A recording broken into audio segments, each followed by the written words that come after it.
shockwavesound.com.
A new day begins for Tuệ Nguyệt, a young Buddhist nun at 5 a.m.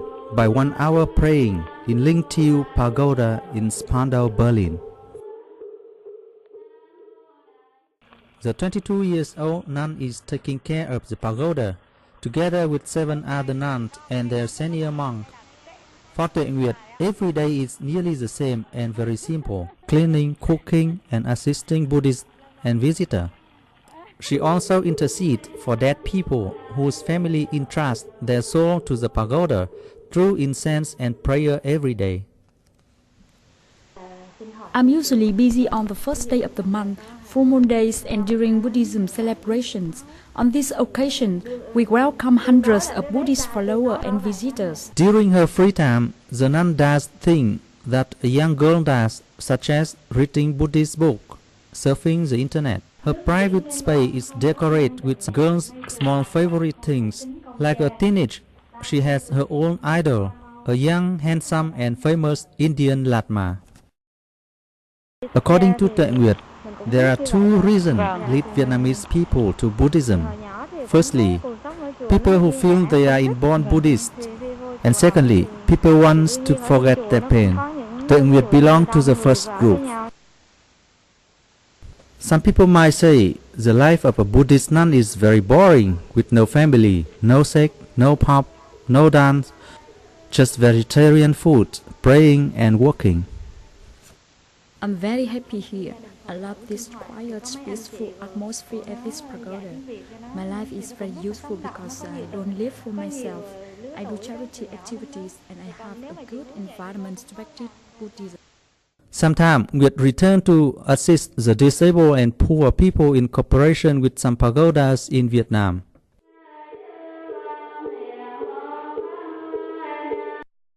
Buddhists in Berlin have donated €1 million to build a big pagoda on the current campus in Lingtiu Pagoda.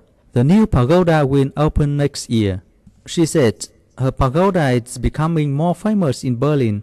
Many Germans come here to learn about Buddhism, and she will sharpen her knowledge about Buddhism to better diffuse Buddhism among the Vietnamese community and local people.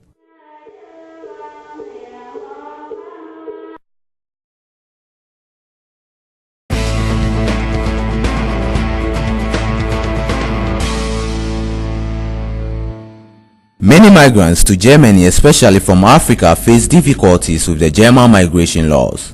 Reverend Dr. Kingsley Atta, a pastor of the International Christian Revival Church in Berlin and a social worker, helps people of such nature. Here he is trying to help this migrant to solve his problems and to integrate him to the German way of life. We deal and help with Africans living in Germany, and here you might have realized that many Africans here go through a lot of challenges, and some of them it starts from finding a place to study, admission into a college or a place of learning. Also family conflicts. We also have situations where many migrant Africans live illegally here, and by virtue of the fact that they live illegally here have no rights whatsoever.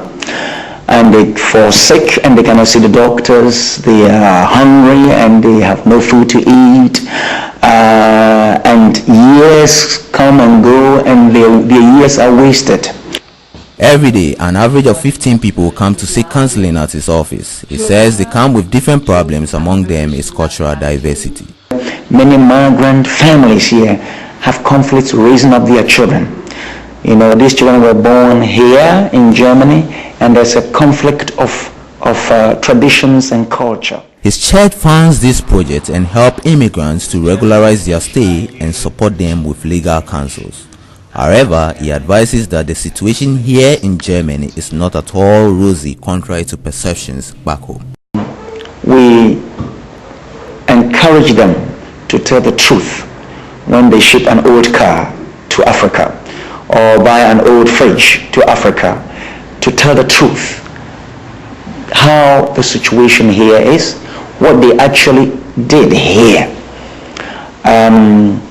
so that people do not make wrong decisions. Reverend Hatta feels fulfilled for having played a part in solving their problems and is motivated by his Christian principles. How can you love God that you have not seen if you cannot love your neighbor that you see daily? That is our challenge, and that's our motivation to do this work.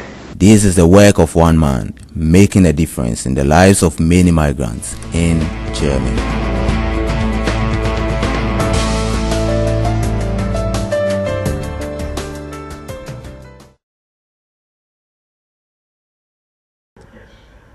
Press freedom in Zimbabwe is in intensive care unit. These are the words of Trevor Ngcuwe, publisher of two of Zimbabwe's remaining independent newspapers. We have a government that has a long time been very intolerant to press freedom, a government that is intolerant to freedom of expression, a government that views independent media as enemies of the state. But that is actually the way media, unfortunately, is viewed all across the continent, all across the African continent. One such journalist who has been forced out of Zimbabwe is Itai Mshekwe, who is now exiled and living in Germany. We caught up with Itai in Berlin when he was presenting a paper at a conference. Itai is now trying to integrate himself in the German society. It hasn't been so easy, but I'm finally managing to integrate because I'm now learning Dutch, and that's the most important thing, because for you to fit in to any society, you need to know the culture, you need to know the language. If it's just English alone, you can go about with English, but people here have a respect for their language. So for you to be able to fit in, you should communicate with them at the same level. Itai is one of many Zimbabwean journalists who have been forced to live in exile as the government continues to crack down on independent journalists.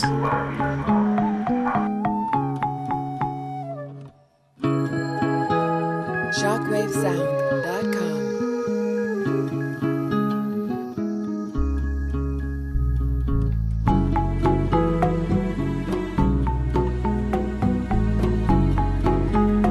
Preview.